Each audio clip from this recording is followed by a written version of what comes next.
Hello friends, today we're going to talk about episodes 1 season 3 of Squid Game. The season begins with a harsh continuation. After the failed uprising, all participants except one were eliminated. The only one who survived was Gi-hun. He's placed unconscious in a coffin and returned to the room so that everyone else sees he's the only one left alive. But that's not entirely true. One of the players desperately begged a guard not to shoot, explaining that he had a seriously ill daughter. He was shot in the abdomen, but the guard whispered, "Close your eyes and pretend to be dead. It's your only chance to survive." That guard was worker number 11. She had been planning something for a while. She approached a few staff members and said that the body of number 246 could be used for organ removal. She claimed to want in on the black market operation run by some of the workers. Together, they moved the body to the area where organs were usually extracted. But just when everything was ready, number 11 pulled a weapon and took out everyone except the doctor. Threatening him, she forced the doctor to perform surgery and save number 246. His organs were intact, but he had lost a lot of blood. Without hesitation, she said, "I'm a universal donor, take mine." Even then, she didn't lower her weapon. Meanwhile, in the camp, everyone believed that Gi-hun was the only one who survived. When he regains consciousness, his memory returns gradually. Horrific memories come back, including the moment when Jung-bae was shot in front of him. He falls into a deep apathy, sits alone, not responding, while the guards announce the statistics. 35 players died in the rebellion, 60 remain. And now, with most of the rebels gone, the vote to continue the game is almost certainly in favor of staying. Before the vote, Gi-hun has an emotional breakdown. He demands to know, why was he the one left alive? Why wasn't he allowed to die with the others? His screaming is so intense that he's handcuffed to his bed.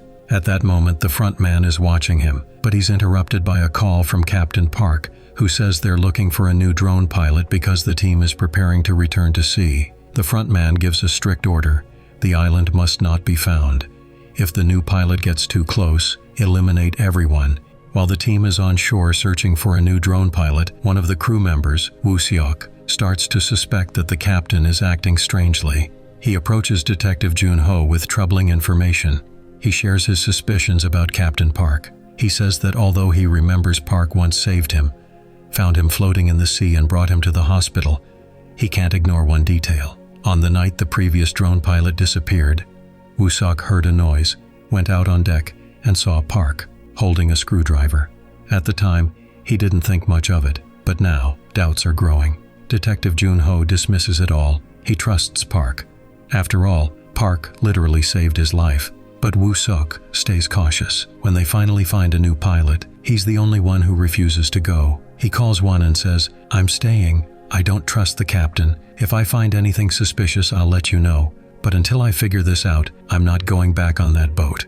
Meanwhile, back on the island that was supposed to stay forgotten, a vote is held. The result is predictable. The game continues.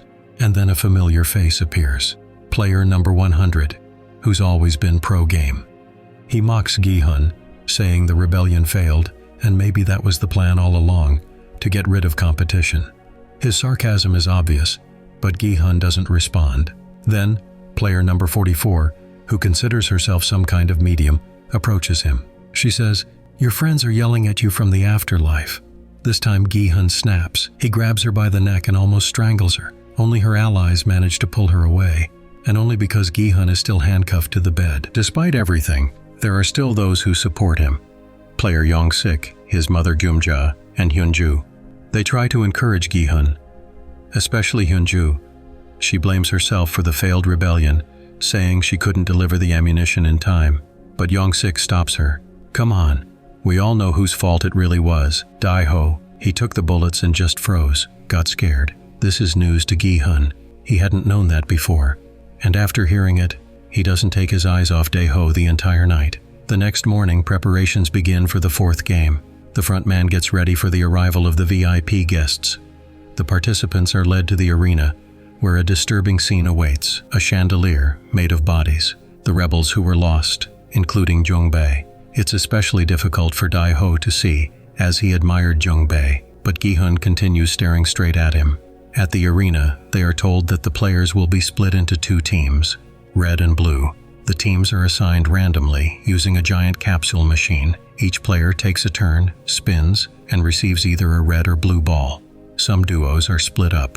The crypto investor guy, number 33, ends up on a different team than his pregnant girlfriend. Young-sik is separated from his mother.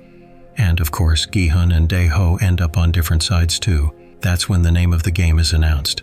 Hide and seek. The rules of the new game shock everyone. The blue team are the hiders, the red team are the hunters. The goal of the blue team is to survive for 30 minutes. Each of them gets a key, which opens a door. That door could lead to a hiding spot or to an escape route. The red team, on the other hand, receives large knives. Their task is to find and eliminate at least one player from the blue team. Player number 100, who had always supported the game, is now on the hider's side, and suddenly not so brave anymore. Many on the blue team feel this game is brutally unfair, but the red team reminds them, "You've got keys, hide, run, do what you can." The workers announce an important rule. Reds cannot attack each other, but there's another twist. Players are allowed to switch teams. In other words, you can go from blue to red or vice versa, as long as you find someone willing to trade. And so, the bargaining begins. Young-sik tries to convince his mom to switch places. "I'll do the hunting. You hide. I'll find you and protect you." At first she refuses, but finally agrees. Mong-ji tries to persuade his pregnant ex-girlfriend Myung-gi to join the hiders. He says, "I'll eliminate someone and come back to you. For the child." She refuses, until he adds, "Then find me and do it yourself. But you and the baby have to survive." At the last moment, she agrees. Even number 100, in a panic, approaches Gi-hun and offers to switch. But Gi-hun stares at him so intensely that the player just runs away, terrified. Gi-hun has no intention of hiding. His goal is to hunt, and he has already chosen his target, Dae-jo. Dae-jo can't handle the intense stare anymore. He walks up and yells at Gi-hun, "What? You think it's my fault? It's your fault. We followed your plan, and now everyone's gone." But Gi-hun says nothing. He knows. Soon, he'll get his chance. The game begins. The blue team has 2 minutes to hide. Among them, Young-sik's mother, Kyum-ja, the pregnant Jun-hee, and many others. No, 100 offers a plan. "Let's stick together. If someone finds a door, shout. We'll escape together." But there's no time. Everyone scatters. Meanwhile, Jun-hee starts having complications, possibly labor. She's lucky. Hyun-ju and Grandma Jum-ja come to help.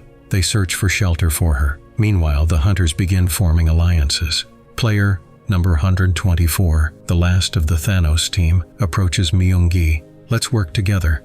Doing this alone will be tough. The hiders won't go down easy."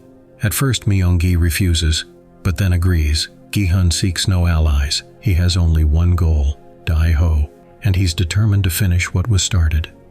Thank you for watching. If you enjoyed this recap, give it a like, leave a comment, and don't forget to subscribe to the channel.